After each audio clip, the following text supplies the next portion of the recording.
In 1997, the 70s were born for the first time, and all the children managed to survive.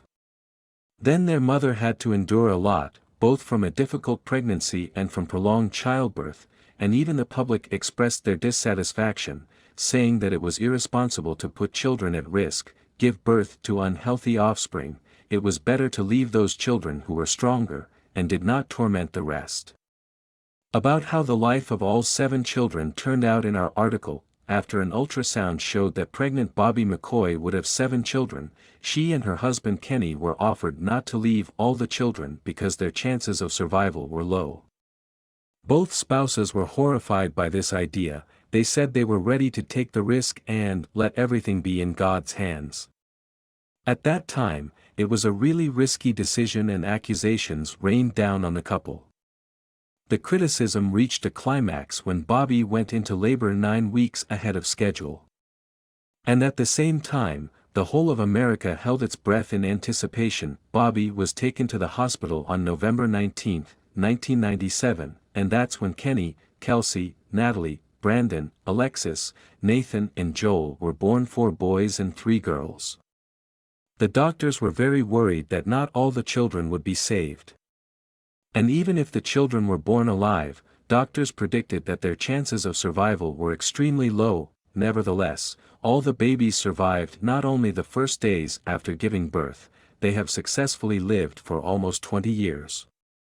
Every year, November 19th is a huge holiday for this family.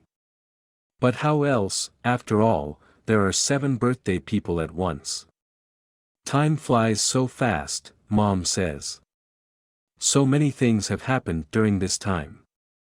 And joys, and sorrows, and pleasant moments, and times when nerves were not the limit.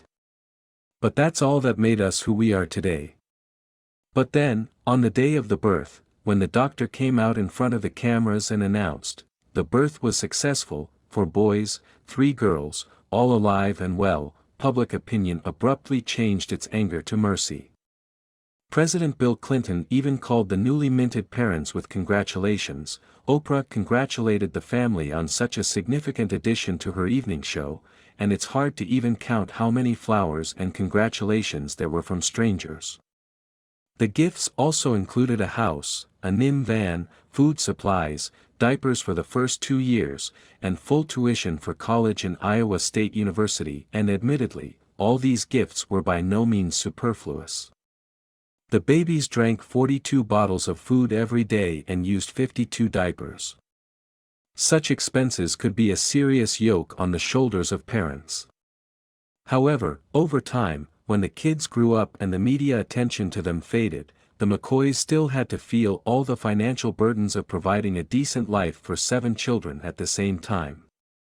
Fortunately, at least the parents managed to settle household issues more or less. The children grew up obedient, capable and grateful, so that cleaning the house, preparing homework, cooking, washing and other similar aspects of everyday life were solved together. 20 years after the birth of the 7-year-olds, the McCoy family continues to live in the same house that they were given at that time, and use the same minivan. Perhaps this house is quite modest by American standards, and a 20-year-old car is not the best for such a family, especially considering how the children have grown up, but parents prefer to invest money in more pressing things. Besides, there are always reasons for spending. So, Mikai's eldest daughter got married relatively recently and all 7 of her siblings were certainly at her wedding. I don't think we could have done it without friends and family, says Bobby's mom. Every time we needed help, someone volunteered to help us. It's just incredible support. This is exactly the stone that allows all of us to stand firmly on the ground. With such support, it seems that the family could not have any problems. However, the McCoys had to face problems in which hardly anyone could help except doctors. The fact is that 2 of the children, Alexis and Nathan, were born with cerebral palsy. They both had to undergo surgery several times. Nathan even had spinal surgery so that he could walk. But in total, both children felt good and not deprived of attention. In 2013, Alexis even took part in a beauty contest for children with disabilities. After graduation, except for 2 children who decided to stay in their hometown, the rest left the country.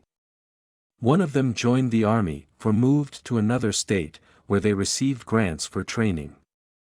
Looking back, neither Bobby nor her husband Kenny have any regrets.